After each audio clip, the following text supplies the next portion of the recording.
घर के लोग कितनी लड़ाई में तुमसे कह दें कि अब हमें संबंध नहीं रखना, तो भी कह दो मैं तो नहीं जाऊं चाहे कुछ भी हो जाए। और लड़के मायके 1% मत जाना जीजियों, हाथ जोड़ के निवेदन है, बिल्कुल मत जाओ।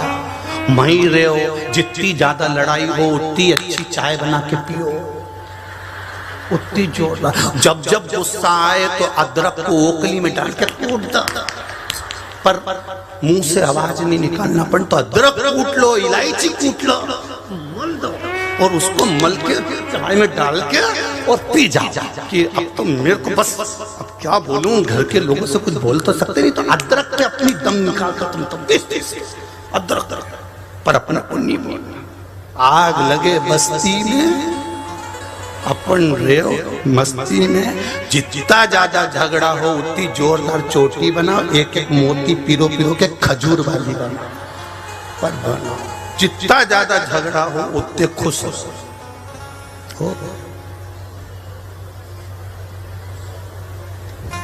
होता रहे झगड़ा,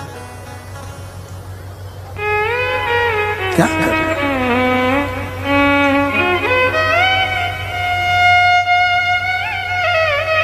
घर का कोई व्यक्ति अगर आपसे बात नहीं करे तो एक आंख में काजल लगा लो, एक में लगाओ मत।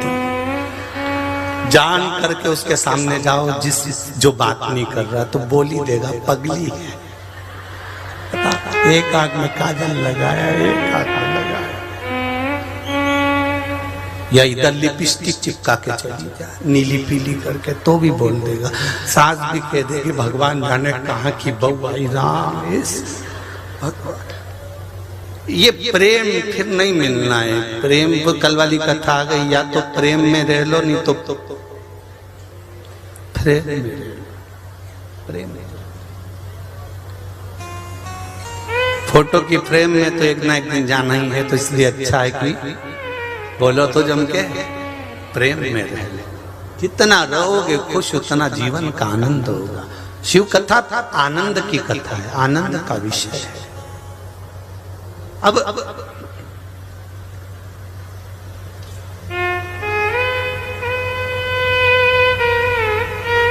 बहू से कहा कि ये चुटकी भर जो आटा है बहू तू खा ले। नहीं नहीं पिताजी मैं नहीं खाऊंगी, अतिथि आया और भूखा रह जाए। आया हुआ अतिथि अगर भूखा है तो ऐसा भोजन किसी काम का नहीं है। ससुर ने तो कुछ बोला ना बोला, सास ने कहा बहुआ बेटी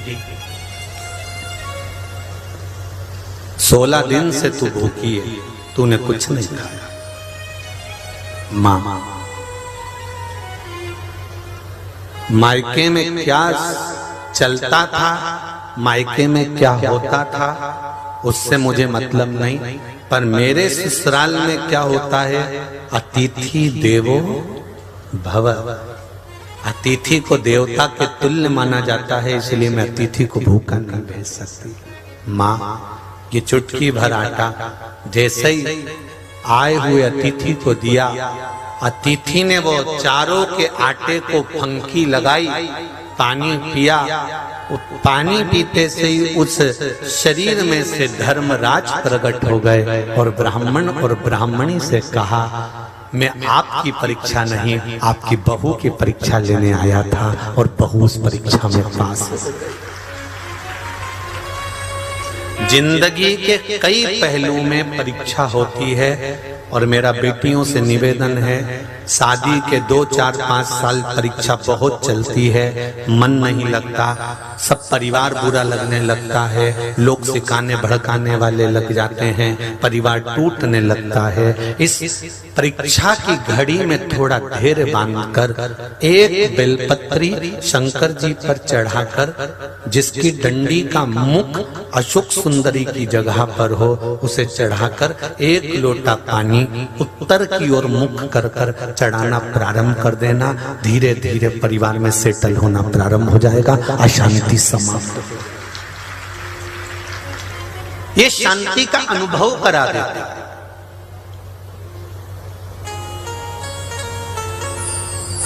बेलपत्री की डंडी का जो मुख है बेलपत्री की जो डंडी होती है उसका जो मुख होता है, अगर उसको अशोक सुंदरी वाली जगह पर शिवलिंग पर चढ़ाए और अशोक सुंदरी वाली जगह पर उसका मुख है और आप उत्तर की ओर मुख कर जल चढ़ा रहे हो, तो ये निश्चित है उस घर में कितना भी क्लेश मच रहा होगा, लगभग आधे घंटे के अंदर उस घर में शांति हो ही जाएगी, सबका आपस में प्रेम बढ़ जाएगा, क्लेश नहीं रहेगा। थोड़ा समय अगर संघर्ष का आ सकता है, ऐसा नहीं है कि संघर्ष का समय नहीं आता, ऐसा नहीं है कि संघर्ष का समय नहीं पहुंचता, आता है। मनुष्य जीवन है, मानव का शरीर है, दो कारणों से मनुष्य का शरीर मिलता है, एक भोग भोगने के लिए, दूसरा भजन करने के लिए। जब मनुष्य का शरीर ही दो कारणों से मिला है कि कर्म का भोग भोगो, जो पूर्व में कर आए हो वैसा भोगना पड़ेगा तो भोगो, और दूसरा भगवान का भजन करो। तो ये दो कारणों से जब मनुष्य का शरीर मिला है तो उसको तो भोगना, उसको तो करना है।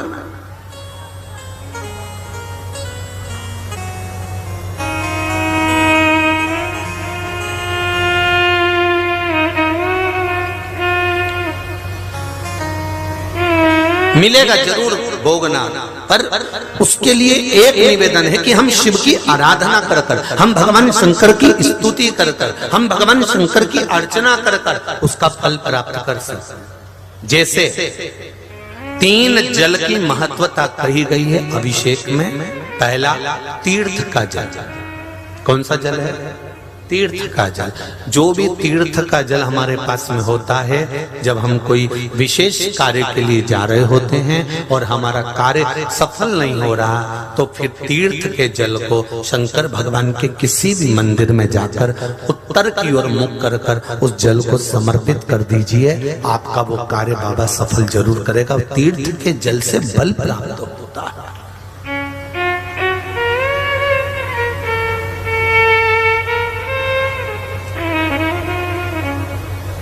दूसरा है,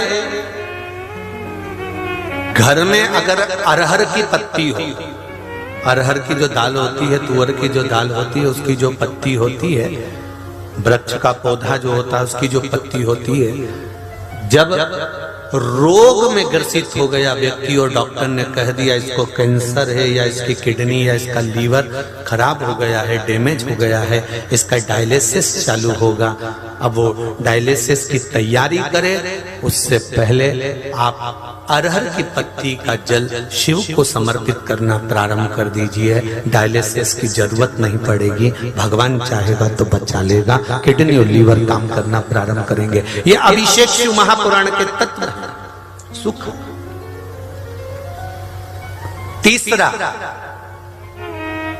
जिस देवालय में दर्शन करने जा रहे हो, महाकाल गए हो, परली बैद्यनाथ आए हो, काशी जी गए हो, या आप जहां पर भी भीमा शंकर, कृष्णेश्वर आदि जितने तीर्थादिक मंदिरों में शिवालय हैं, उन शिवालय में अगर दर्शन करने गए हो तो वहीं उसी शिवालय के पास में जो मंदिर हो, उस शिवालय के पास में जो हापसी, जो हैंडपंप, जो बावड़ी, जो कुआं, जो तालाब हो, वहां का जल लेकर भगवान शंकर को समर्पित कर देने से विद्वत्ता प्रबल हो जाती है। संबंध नहीं हो रहे हो, संबंध नहीं जम रहे हो, तो जहां शंकर का मंदिर हो और उसके पास में कोई हापसी, कोई हैंडपंप, कोई कुआं, कोई बावड़ी, कोई तालाब हो, तो 1 लोटा जल लेकर आधा शिव को चढ़ाकर आधा जल बेलपत्री के वृक्ष के नीचे से चढ़ा देने पर जिस संबंध के लिए चढ़ा रहे हो कि यहाँ संबंध होना चाहिए, वो संबंध जुड़ता है, वो संबंध होता है। एक पत्र था तो किसी रिश्तेदार ने बताया कि आप एक काम करो कि शिवजी पे जल चढ़ाओ और उस जल को उनको पिलाना प्रारंभ करिए, पशुपति नाथ के व्रत करिए। पशुपति नाथ आप व्रत तो करो, इसका रिजल्ट देखने को मिलेगा। तब हमने 5 सोमवार के व्रत किए और 5वें सोमवार को डॉक्टर के पास में हम अपॉइंटमेंट लिए, उनको दिखाने के लिए जा ही रहे थे और बाबा की ऐसी कृपा हुई गुरुजी कि 5 सोमवार के अंदर उनके घाव भी भरा गए और वो चलना भी प्रारंभ कर दी। उनके घाव भरने का भी फोटो हम भेज रहे हैं। ये जो घाव भरे हैं उसके फोटो भी साइड में लगाए गए, जो घाव भर गए उसके भी फोटो लगाए। केवल 1 लोटा जल, व्रत भगवान शिव का स्मरण, भगवान शंकर का अनुमोदन, भगवान शिव का स्मरण मुंह। आप उनकी भक्ति को धारण कर रहे हैं, आप शिव को एक लोटा जल समर्पित कर रहे हैं, आप एक बेलपत्र समर्पित कर रहे हैं, उसका फल मिलेगा।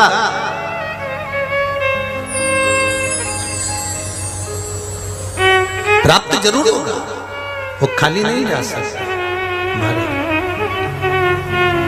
महाराज भगवान अगर संभालने वाला है तो जीवन में कहीं उलझने की जरूरत पड़ ही नहीं। वो कहते हो ना, तू जाना मात रे गोड़, वो संभालने वाला है। तो फिर क्या सोचना, फिर क्या उसके ऊपर छोड़ दो।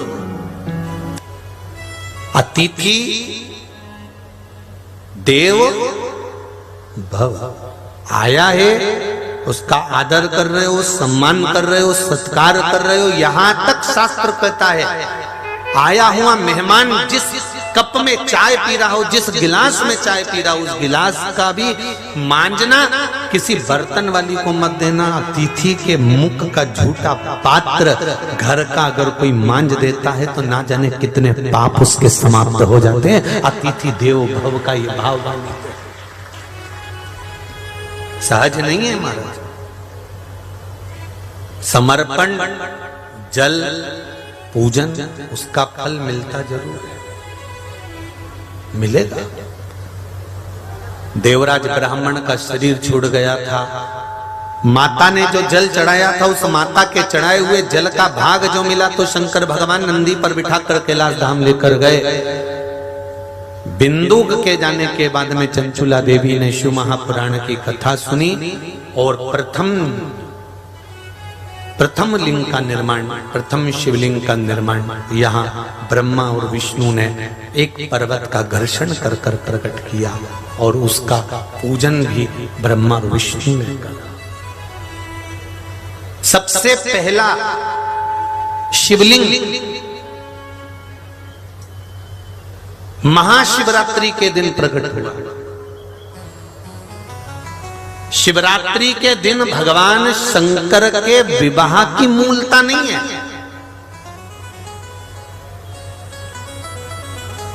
शिवरात्रि के दिन तो भगवान शंकर के सुंदर आनंदमय प्रागट्य की मूलता है।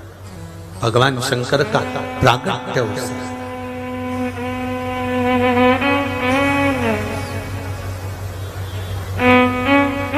भगवान शिव जी का विवाह तो बैसाख महीने की शुक्ल पक्ष की पंचमी दिन गुरुवार को हुआ था।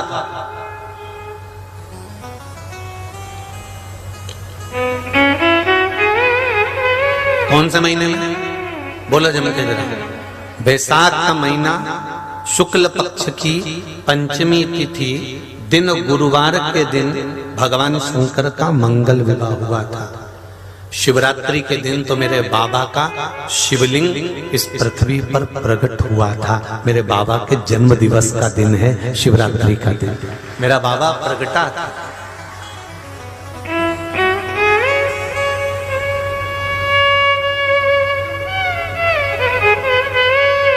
कई लोग कहते हैं गुरुजी अगर शिवरात्रि के दिन भगवान शंकर प्रगटे थे तो फिर उनके विवाह का महत्व किसने बता दिया? तो भगवान शंकर के विवाह का महत्व देखो, कल कथा में कहा था कि एक बार हनुमान जी नहीं हुए, ऐसे कई कल्प हुए। कई कल्प में श्री हनुमान जी महाराज प्रगटे, कई कल्प में राम जी महाराज प्रगटे। शंकर भगवान का विवाह केवल एक पार्वती के साथ नहीं हुआ। शंकर भगवान के गले में जितनी मुंड की माला पड़ी हुई है, 52 मुंडे, 51 मुंडे शिव जी के गले में हैं। और वो मुंडे स्वयं माता पार्वती जी ने पूछा था कि ये गले में आपके मुंडों की माला किसकी है? शंकर भगवान ने कहा पार्वती तेरे जितने बार प्राण छूटते हैं तो जितनी बार जन्म लेती है, जितनी बार तेरे प्राण छूट जाते हैं उतने मुंड मैंने गले में धारण कर कर रखे हैं। उतने मुंड शिव जी के गले में 2 तरह के मुंडों की माला है। किस किस ने दर्शन करी है?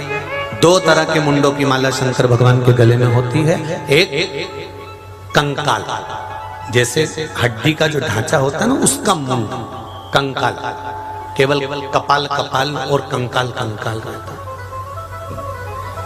और शिव जी के गले में एक मुंड ऐसा होता है जिसमें मुंड में माला में मूंछ बनी होती है, मुंह बना होता है पूरा और उसमें मूंछ बनी होती है। कभी आप लोग महाकाल बाबा का दर्शन करेंगे तो वहां चांदी के मुंडों की माला गले में कभी कभी पहनाते तो उसमें मूंछ बनी होती है। कभी कभी कंकाल, केवल हड्डी का ढांचा है मुख का और उसकी माला बनी हुई है।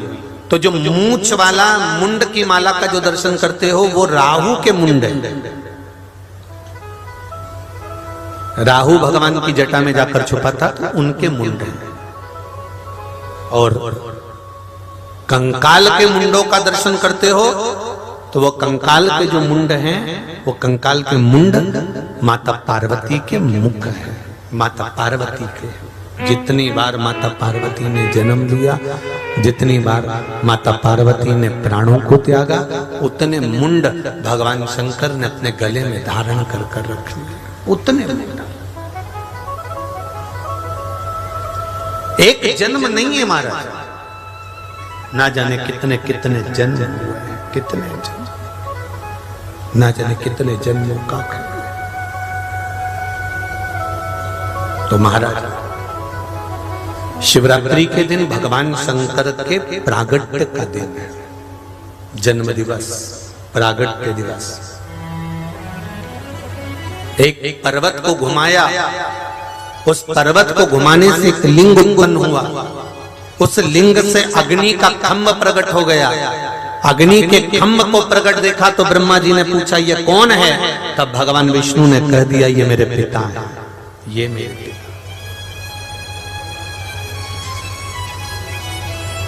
ब्रह्मा जी ये तुम्हारे दादाजी, ब्रह्मा ये तुम्हारे दादा है और मेरे पिता है। ब्रह्मा जी के मन में विश्वास नहीं हुआ।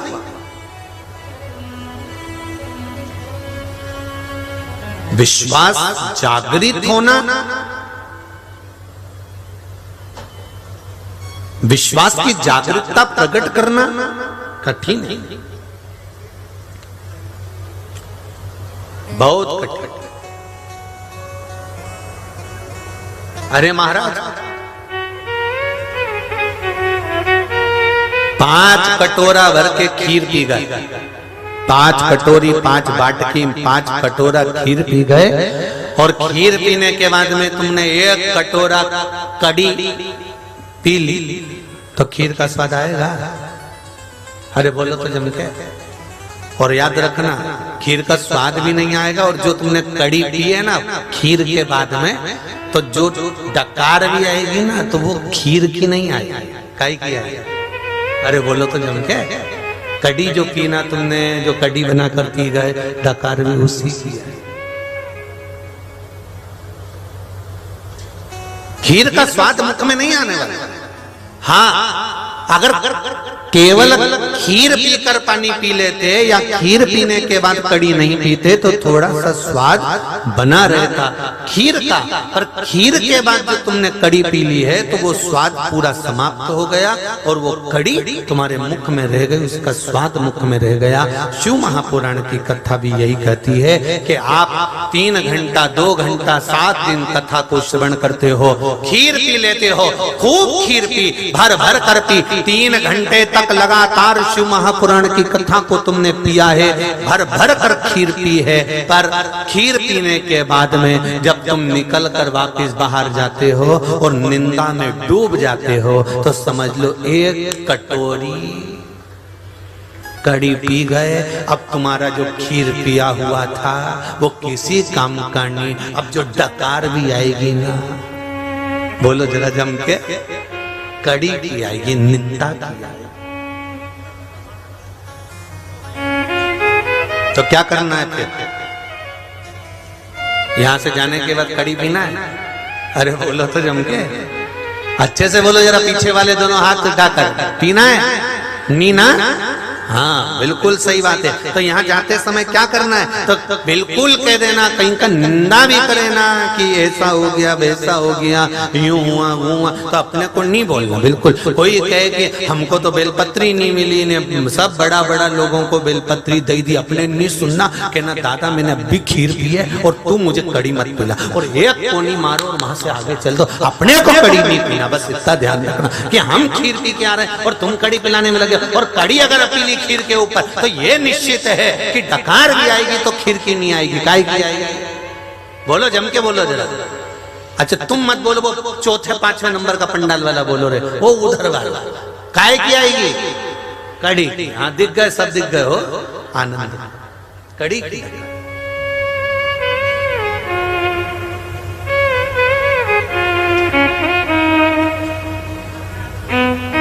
इसलिए निवेदन है कि जब खीर पियो तो फिर कड़ी का काम मत रखना, फिर तो खीर में ही बढ़िया जोरदार सब आनंद के साथ। पहले का समय और आज का समय, अभी अभी तो लोग भोजन में भी खीर के साथ में सब्जियां बना लेते हैं, सामान बना लेते हैं। पर कभी राजस्थान में जाओ, सालासर जी जाओ, खाटू श्याम जी जाओ, जीड माता जाओ, दादी रानी सती जाओ, जब तुम्हारा मन पड़े राजस्थान के मारवाड़ के किसी तीर्थ में चले जाओ। जिस दिन तुमने कहा कि आज हमारी तरफ से सवा मणि है, आज हमारी तरफ से भोजन है, भंडारा है, तो वहां सब्जी का काम नहीं, कड़ी का काम नहीं, वहां तो एक ही काम चूरमा और खीर, और चूरमा और खीर को मलते जाओ, निपटाते जाओ। तो उन्होंने कहा साहब कड़ी नहीं बनवाई, तो क्या कड़ी का काम ही नहीं, क्योंकि कड़ी पी लेंगे तो डकार कड़ी की आएगी, खीर और चूरमा अगर खा लिया है डटकर तो फिर डकार इसी की आएगी। उसी तरह अगर शिव महापुराण की कथा सुनी है तो इसके बाद में निंदा मत सुनना, बुराई मत सुनना, कहीं काम, कहीं लोभ, कहीं आसक्ति, कहीं वासना, कहीं तृष्णा, ये कड़ी बेकार मत पी लेना, नहीं तो डकार इसी की आती रहेगी। कथा तो तुमने जो पी वो यहीं रह जाएगी, और घर जाते जाते भी तुम घर के लोग पूछेंगे कहाँ गई थी, तो क्या कथा सुनने गई थी, क्या लेके आई, कहीं नहीं, पुण्य तो अपना अपना वाले के आगे बिठाई थी। अब बताओ कड़ी पी गए, अब रिश्तेदार पूछ रहे हैं तू कथा में गई थी क्या मिला, कहीं नहीं, उन्होंने अपना अपना वालों को आगे बिठा दिया, और हम तो पीछे। मैं तो बहुत देर तक खड़ी रही, मैंने तो किया, हम तो उनके भाभी लगते हैं, हम तो उनका रिश्तेदार लगते हैं, हम तो काका जी की छोरी, पर भाऊ हमारा सुने ही नहीं। माँ तो इतना के काला काला कपड़ा पहना हुआ इन्हें बाउंसर खड़ा कर दिया, ये किसी की सुने ही नहीं। तो ये सुने नहीं तो हम किससे कहे कि हम उनके काका की बहू की छोरी, पर हमारा कोई सुना ही नहीं। तो इनने कथा जितनी सुनी थी ना, खीर जितनी पी थी ना, वे तो वहीं की वहीं रह गई, और घर पहुंची तब तक वो कड़ी की डकार बाहर आ गई। वो कड़ी की डकार नहीं आना चाहिए, आएगी तो नहीं, वो कड़ी जाता जाता भी मत पीना, नहीं तो कहीं का कम जाते जाते भी मन दुख जाए, हमको तो एक बेलपत्री नहीं दी, हमको तो बिठाया ही नहीं, हमको तो बिठा नहीं, डकार नहीं आना चाहिए घर पे जाके कि डकार घर पे। खीर पिए तो खीर की डकार आना चाहिए। चूरमा हमारे मारवाड़ में बहुत खीर और चूरमा खिलाते कि आखिरी तक भी तुम अपना गांव जाओ तो डकार इसी की आना चाहिए। चूरमा इतना मुंडा में घी भर दे, वो चूरमा में इतना घी और इतनी खीर चकाचक, इतनी मीठी, इतनी मीठी, इतनी मीठी, कहीं का के भी हमारे सुगर के कहीं नहीं, तुम तो निपटा ही जाओ। या तो खीर अंदर पहुंचेगी तो काम करेगी, नहीं तो तुम निपट जाओ तो कोई बात दूसरी, तुम तो पियो। और पहले मनवार भी इतने जोरदार होता था, पहले पूरा खाना खिला देते थे, उसके बाद मनवार चालू होता था। एक लड्डू तो लेना ही पड़ेगा था, नहीं बियाई जी साहब आया, नहीं काका जी साहब आया, एक लड्डू तो लेना ही पड़ेगा था, थोड़ा चूरमा तो लेना ही पड़ेगा। तो जितने लोग मेहमान बैठते थे ना, पहले से आधा पेट खाली रखते थे, अभी आएगा बियाई जी खिलाए। शिव पुराण कह रहे, भगवान शंकर का चरित्र कर रहा है। ब्रह्मा जी के मन में ये भाव प्रकट ही नहीं हुआ, विश्वास प्रकट ही नहीं हुआ कि ये शंकर है, ये शिव है।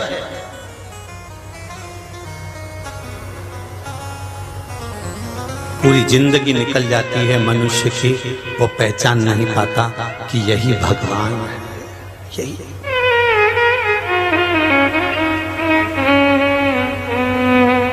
क्या यही परमात्मा है, क्या यही भगवान है? पूरा जीवन निकल जाता है। एक बार संत तुकाराम जी को नींद नहीं आ रही थी। संत तुकाराम जी बड़ी बैठे घर के बाहर जाकर बैठ गए, उनको नींद नहीं आ रही। चार चोर चोरी करने चले। चार चोर चोरी करने चले तो तुकाराम जी ने देखा कि ये कोई जा रहा, तो तुकाराम जी को लगा अपने को नींद नहीं आ रही, फालतू बैठे हैं। अब जब फालतू बैठे हैं तो कोई काम ही कर दे। अब रात को इनको क्या मालूम था कि ये चोर है, इनको तो लगा कि बेचारा कोई काम से जा रहे होंगे। और आधी रात को वो ही जाता है निकल कर गाड़ी भगाकर, जिसको कोई काम होता है। आधी रात को गाड़ी कौन निकालेगा 2-2:30 बजे रात को, पर जिसको जरूरी काम होगा वही जाएगा। तो संत तुकाराम जी ने विचार करा कि इनको नींद नहीं आ रही, तो तुकाराम जी ने सोचा कि इनका काम में भी कर देता हूँ। चारों चोर आगे जा रहे थे, इनको नहीं मालूम कि ये चोर है। तुकाराम जी उनके पीछे पीछे चले। अब चोरों ने विचार करा, एक चोर ने दूसरे से कहा पीछे कोई आ रहा है, पीछे कोई आ रहा है। दूसरे चोर ने कहा ये तो अपने गांव का तुकाराम जी है। अच्छा हाँ, अब क्या करें? तो कि कहीं नहीं, अपनी गैंग में शामिल कर लो, चोरों में इसको भी मिला लो।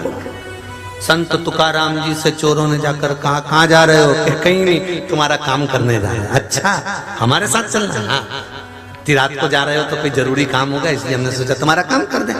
तो तुम्हारे को हमारे साथ में रहना है? हाँ चलो चलो। तुकाराम जी भी चले गए। अब चोरों ने विचार करा ये तो पहली बार आया नया नया चोर, इसको तो चोरी करना आएगा ही नहीं, तो इसको बाहर खड़ा कर देते हैं और अपन सब अंदर चले जाते हैं। तुकाराम जी से कहा एक काम करो तुकाराम जी, तुम बाहर खड़े रहो, हम अंदर जाते हैं, जैसे ही आएंगे तुमको तुम्हारा हिस्सा देंगे। अब तुकाराम जी को मालूम, तुकाराम जी तो ये सोचे कि काम का हिस्सा बताएंगे, इनको क्या मालूम था कि चोरी का हिस्सा लाएंगे। हम तुम्हारा काम हम तुमको तुम्हारा हिस्सा दे देंगे। तुकाराम जी कहे ठीक है खड़ा हूं, जाओ। चारों चोर अंदर चले गए। अब चोरों ने जाकर सामान समेटना चालू कर दिया, चोरी करना प्रारंभ कर दी। चोरी करना प्रारंभ करी तो इनको आधा घंटा हो गया। तुकाराम जी तो खड़े। तुकाराम जी ने सोचा अभी तक नहीं आए, भाऊ लोग तो कब का गया, एक भी भाऊ का पता ठिकाना नहीं। अब किससे पूछे तुकाराम जी? तुकाराम जी ने मन में सोचा रे बाबा बेचारा कब का गया है रे। सेठ जी के घर में घुसा, सेठ जी के ना जाने कौन सा काम, मेरे को तो काम भी नहीं बताया, 1 घंटा हो गया आए नहीं। तुकाराम जी ने सोचा नहीं आ रहे तो मैं ही अंदर जाता हूँ। तुकाराम जी अंदर गए। जैसे ही अंदर गए तो सामने सेठ जी के यहाँ फोटो लगा था भगवान का, हरि विट्ठल का। जैसे विट्ठल का फोटो देखा तुकाराम जी ने जेब में से करताल निकाली और बजाना प्रारंभ कर दिया, विट्ठल विट्ठल विट्ठल। चोरों ने विचार करा ये तो पकड़ाएगा,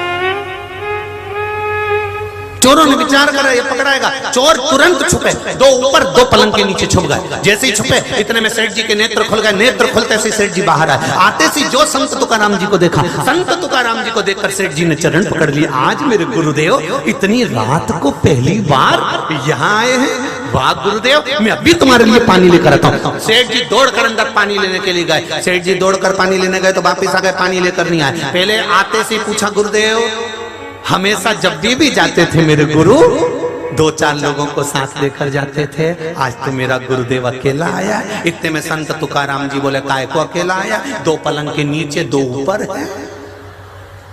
उनने कहा चोरों ने मन में सोचा ये तो जूते पड़वाएंगे। चोर बाहर निकल के खड़े हो गए तुकाराम जी के पास। सेठ जी अंदर गए, पानी भरकर 5 गिलास लाए, 5 को पानी पिलाया। सेठ जी अंदर गए, 5 श्रीफल लेकर आए, 5 को दिया। सेठ जी अंदर गए, 5 मुद्रा लेकर 5 को दी।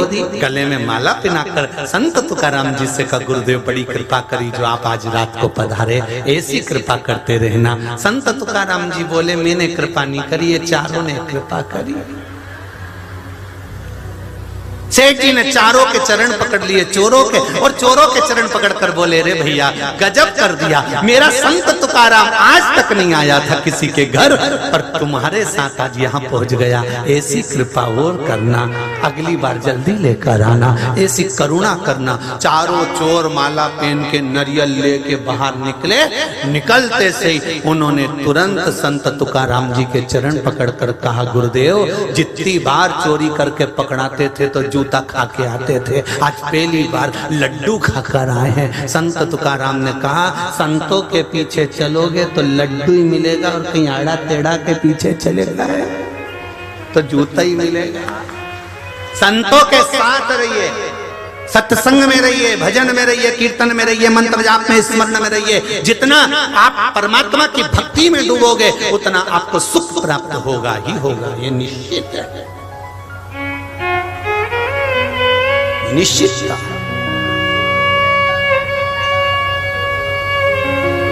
विठ्ठल विठ्ठल विठ्ठला